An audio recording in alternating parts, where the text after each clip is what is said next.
Merci beaucoup, Soxna Awa Niang. Assalamu alaikum. maa ngi leen di nuyu ku nekk sa tur ak sa sant di sant yàlla di gërëm yàlla aussi di leen sant bu baax ci teewaay bi ngeen def tey wuyu suñu. Donc je voudrais commencer mon discours. J'ai prévu un discours que je vais essayer de tenir, mais je vais aussi essayer de parler avec le cœur. Parce que je suis très ému de voir toutes ces belles personnalités, ses parents, ses amis, ses frères, ses sœurs, qui sont venus aujourd'hui répondre à l'appel de la dédicace de cet ouvrage. Donc je voudrais d'abord commencer par remercier bien sûr M. Mayacine Camara, mon ministre, le préfacier, un brillant intellectuel. Et je souhaiterais, vraiment je souhaiterais que tout le monde l'applaudisse très très fortement. Parce que c'est vraiment quelqu'un, comme il l'a raconté dans la préface qu'il a bien voulu rédiger, on s'est rencontrés sur un plateau de télévision. À la base, ça devait être un combat de coq. Il rentrait du groupe consultatif de Paris avec 9 000 milliards, je pense, dans la besace du PSE. Et l'animateur avait décidé d'organiser un débat entre guillemets, un jeune économiste un peu qui va le fatiguer et lui-même. Et il a accepté qu'on ait ce débat-là qui a été très, très, très fructueux. Et à la suite de ça, bien sûr, quand il a été nommé, le jour même de sa nomination, il m'a appelé au téléphone pour me dire « Seydina, je te prie de venir travailler à mes côtés comme conseiller technique numéro 1. » Donc Mayacine, merci. Voilà. Donc, autorités, chères autorités, chacun a ses grades, titres et qualités, tout protocole convenu. Mesdames et messieurs, chers amis, chers parents, chers collègues, chères connaissances. Dans une nuit tragique du mois de mai 1992, il est 21 heures passées quand une voiture engage un virage tordant à la sortie de Fatick venant de Dakar sur la route nationale numéro 1. Soudain, au milieu de la concavité du quart de tour envisagé, un choc se produit. Le bruit d'un violent accident de la route. Du bord de la route, justement, jonche l'éclat des morceaux de pare-brise se fracassant sur la tête du conducteur. Dans l'air se diffuse un panache de fumée. Sur la vitre avant de la voiture, perlera une giclée de sang au petit matin. S'ensuit bien sûr l'arrivée des secours, l'admission au service d'urgence d'un centre hospitalier à Dakar, des visites de parents affligés, secoués par la triste nouvelle, des regards, un silence pendant de longs jours. Arrive enfin la sentence divine, la mort. L'angle mort économique, le livre que vous tenez dans les bras, il vient de l'amour et de l'affection qu'un fils qui n'a pas connu son père lui porte.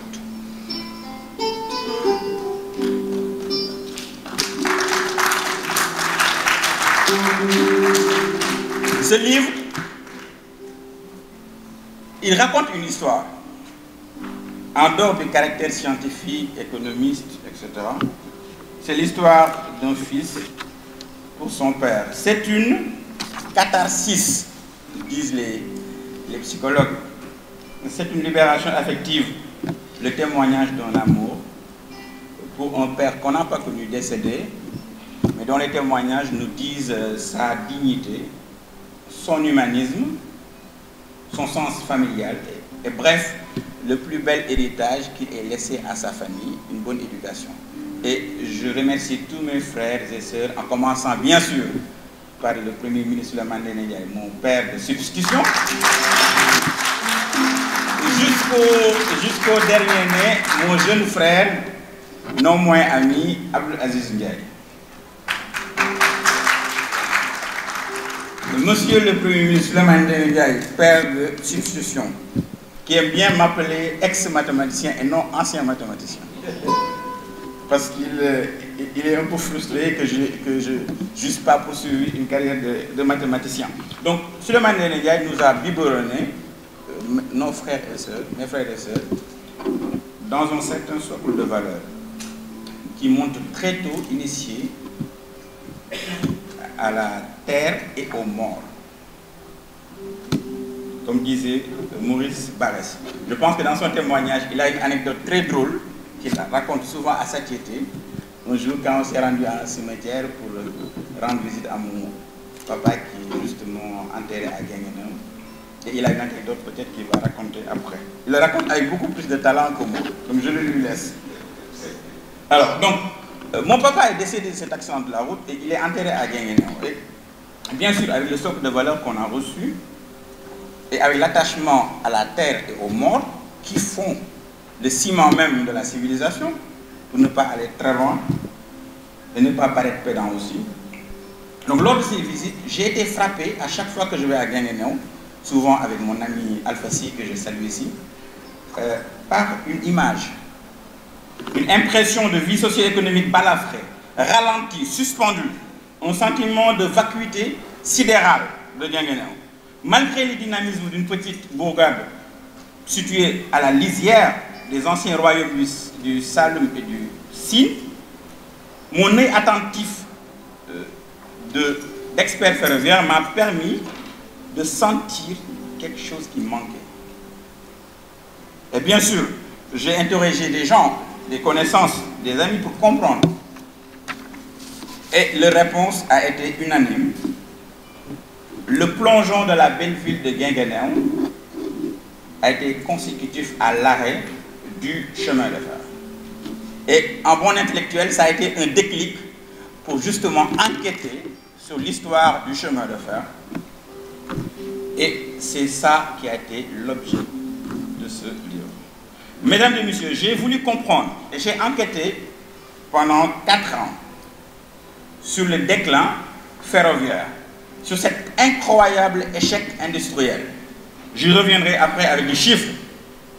Sur la mise à mort d'un secteur industriel essentiel à l'économie et à la vie sociale.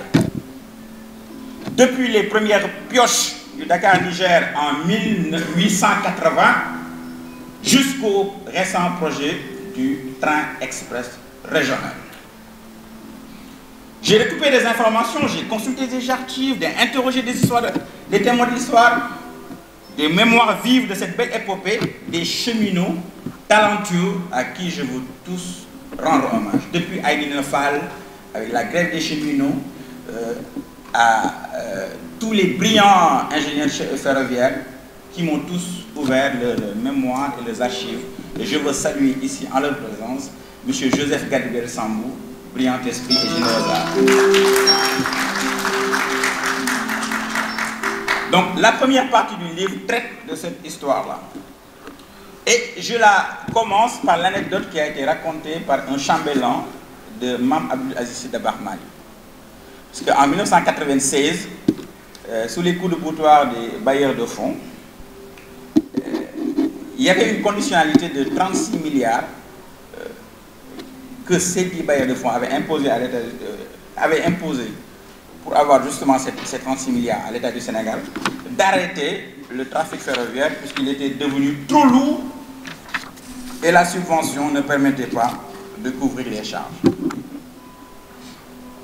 Et c'était à l'image de l'autre grande régie financière, l'ONCAD, que les plus anciens ici connaissent, et qui ont été vraiment les deux mamelles de l'économie qui ont périclité et qui ont valu au Sénégal, malheureusement, la période d'ajustement structurel.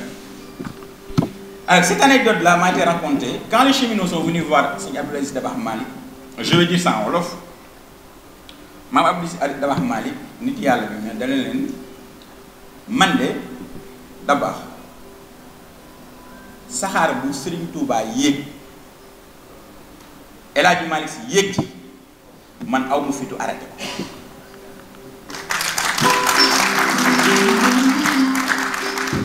te it képp ku arrêté saxaar si di nga dugal Sénégal ci guute goo xam ne doo ko ci génneeti bu mukk. Et malheureusement, cette anecdote a été d'une grande force prémonitoire. Mesdames et messieurs, cécité intellectuelle, désinvestissement, gabegie, incompétence, erreur managériale, voici le quintet qui a planté les clous sur le cercueil du rail public sénégalais, le plongeant ainsi dans une grave léthargie dont il est très difficile de le sortir. Figurez-vous, en 1960, on avait 936 km de réseau ferré. 936 km. 25 gares et haltes. 15 locomotives et 150 wagons. Un patrimoine foncier étalé partout au Sénégal. On en a parlé tout à l'heure. Des services annexes, comme la Poste. La Poste que vous voyez actuellement, la Poste était un service annexe des chemins de fer.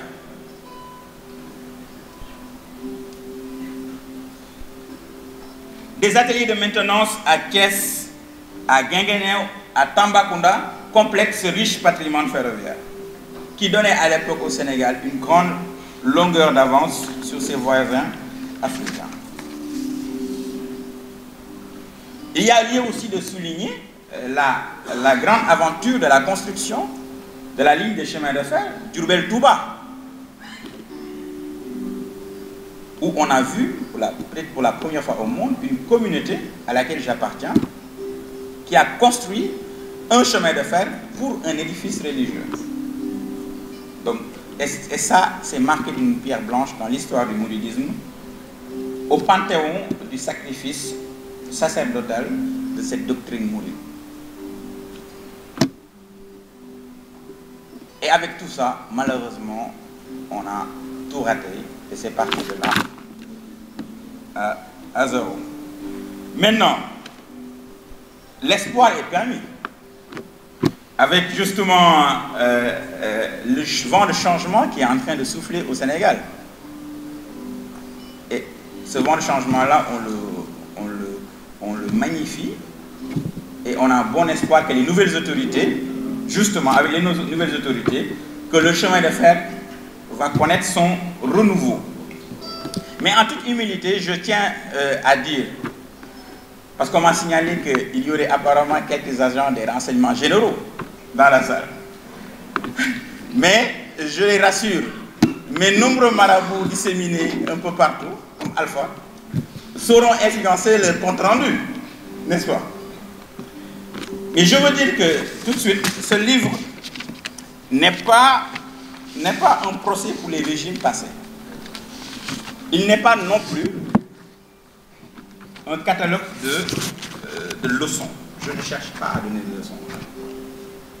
On décrit une situation, on fait des propositions et puis on avance en tant qu'intellectuel. Donc, ce n'est pas un condensé de solutions dogmatiques qu'il faudrait faire. Dans la deuxième partie du livre, j'ai essayé d'être un peu, monsieur le professeur Mounirou, un petit économiste devant votre grandeur. Sur les enjeux économiques du rail, nous avons essayé un peu de questionner le sens même du chemin de fer dans la vie socio-économique du Sénégal. Pourquoi on a besoin de trains? En quoi l'encéphalogramme actuel des dynamiques et des tendances socio-économiques de fond, l'économie sénégalaise, font fait-il que c'est un encéphalogramme que le besoin de chemin de fer est un besoin qui est prégnant. D'abord, je me suis attaqué au mal à sa racine, le besoin logistique. Parce qu'on sait qu'au Sénégal, quand vous étalez la carte du Sénégal, les zones de production sont différentes des zones de consommation. Et je me suis attaqué surtout au secteur primaire en prenant l'exemple du paysan sénégalais, du prototype du paysan sénégalais en me basant sur des statistiques officielles. Et je démontre dans le livre la faible productivité du secteur agricole qui pourtant est un pilier essentiel de la souveraineté agricole et d'une économie endogène. Et j'y dissèque clairement l'arbitrage qui est fait par les paysans. Parce que quand on est dans un secteur qui n'est pas productif, après 3 mois, ce n'est pas productif, moi, en tant que homo economicus, je fais un arbitrage. Je préfère prendre ma charrette à Diagan Barker, venir à Dakar, faire des allers-retours avec du sable et avec un entrepreneur qui est dans le BTP. C'est beaucoup plus rentable. Donc c'est cet arbitrage-là d'homo economicus du paysan sénégalais, basé sur la faible productivité de l'agriculture, qui fait toute cette macrocéphalie de Dakar. Tout cet exode rural, cet habitat spontané, les inondations. D'ailleurs, on est en train d'en parler actuellement avec les nouvelles autorités. Et à travers ce diagnostic-là, j'y dissèque ce que j'appelle le piège structurel de l'économie sénégalaise. Le piège structurel de l'économie sénégalaise. Symbolisé d'une part par la faible productivité du secteur primaire, pourtant gros gisement d'emploi. La plupart des Sénégalais qui sont dans le secteur primaire qui est faiblement productif et quand même ils travaillent là-bas. D'autre part, vous avez la faible compétitivité du secteur secondaire qui est encore toujours en amorce, embryonnaire au demeurant, avec un tissu industriel qui est incapable de structurer des chaînes de valeur et par conséquent qui est très faiblement, qui permet une faible pourvoyeuse d'emploi. Et tout ceci dans un Sénégal où 3/4 des Sénégalais ont moins de 35 ans. Le fameux Barça et Barça, cette détresse sociale de la jeunesse, dont peut-être je ne suis plus ici comme maintenant j'ai dépassé les 35 ans. Donc tout ça, c'est tout l'enjeu du dividende démographique et c'est une des notions essentielles que je développe dans la deuxième partie qui revient surtout sur la commoditisation primaire de l'économie sénégalaise puisqu'on exporte des matières premières et on importe des biens et services de consommation.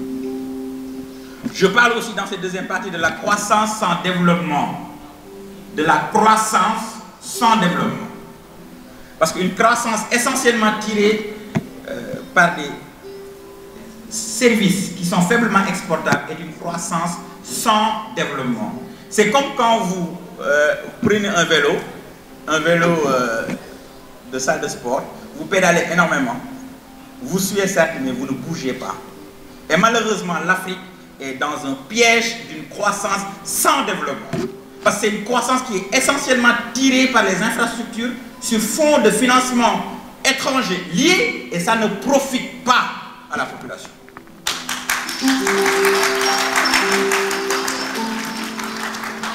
J'aime bien l'expression du président Boubacar Camara que je salue ici.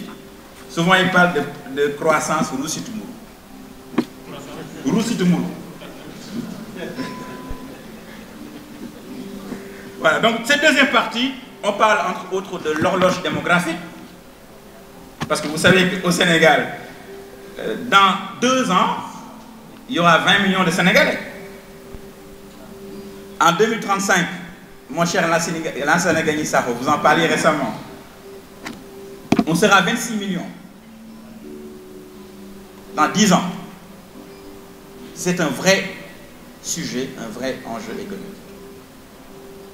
Je parle aussi de l'urbanisation galopante, avec 60% des Sénégalais qui résident ou résideront en ville dans les 10 prochaines années. L'habitat spontané, les phénomènes climatiques, la contre-gentrification périurbaine et même urbaine.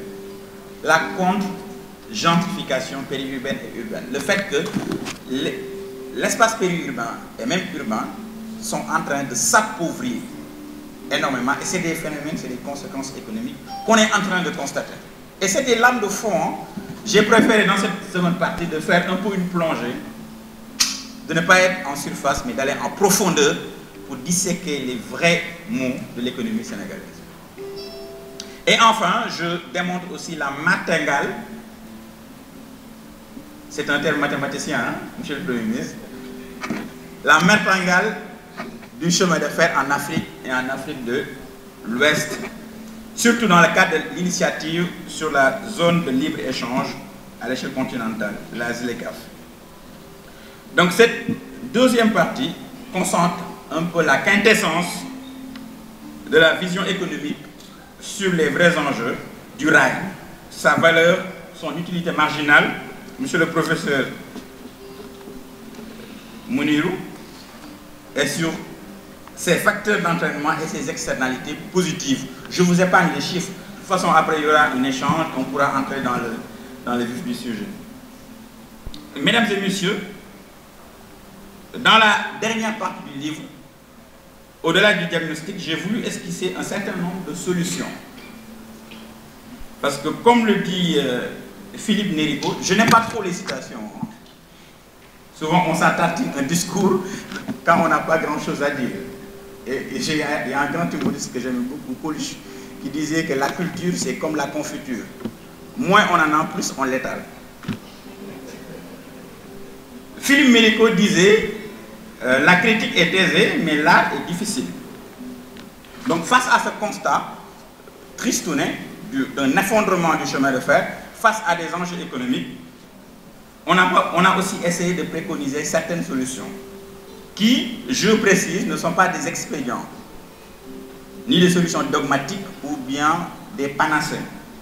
Il n'en existe pas. C'est un ensemble de réformes, de projets dans une approche nouvelle qui peut ressusciter ça. D'abord, un nouveau tracé sur les flux démo-économiques, on y reviendra tout à l'heure, de nouvelles lignes qu'il faut développer.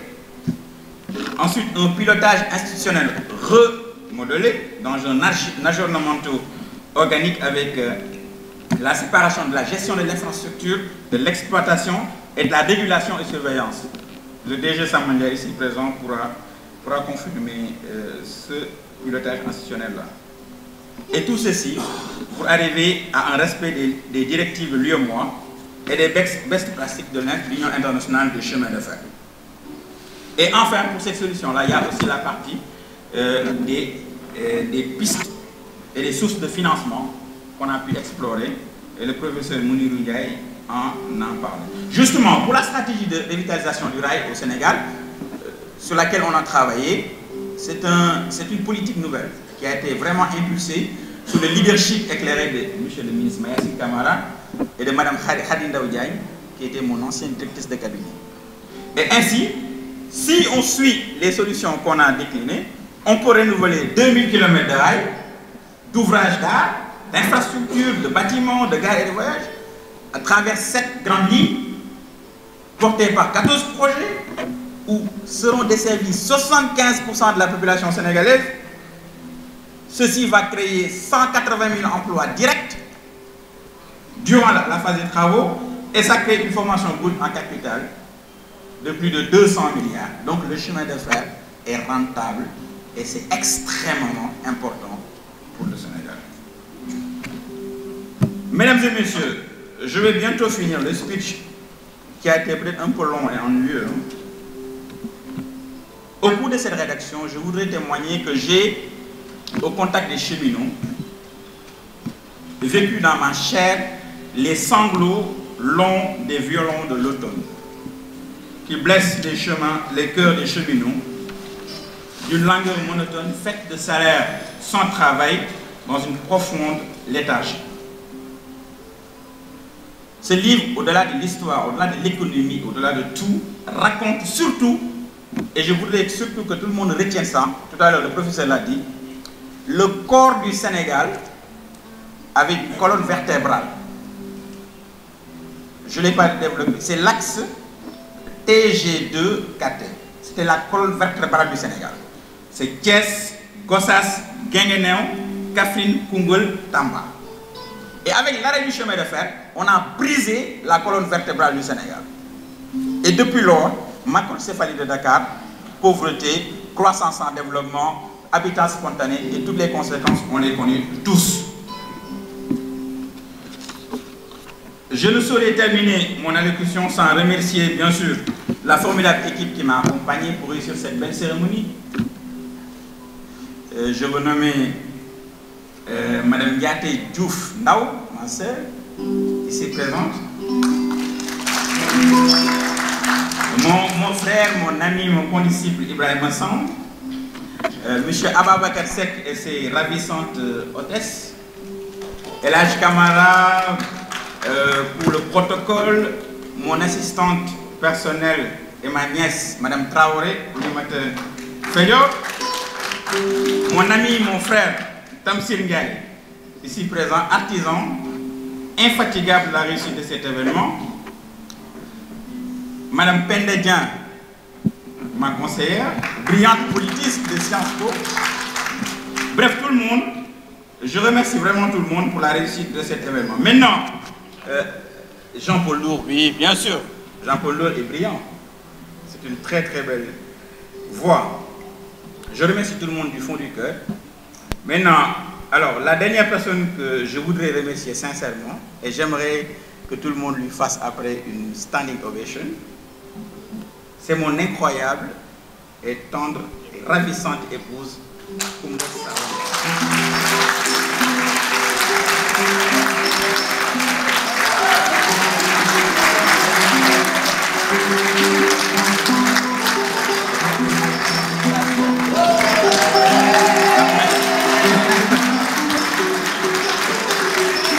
Voilà. Et surtout, je la remercie devant monsieur le ministre Mayacine Camara, parce que non seulement il m'a embauché, mais il m'a trouvé une femme. Hein? Ensuite, il m'a même baptisé mon fils, il a donné son nom. Donc vraiment, moi, je ne veux plus rien. Donc merci à tous. Je suis très content. Merci beaucoup. Merci.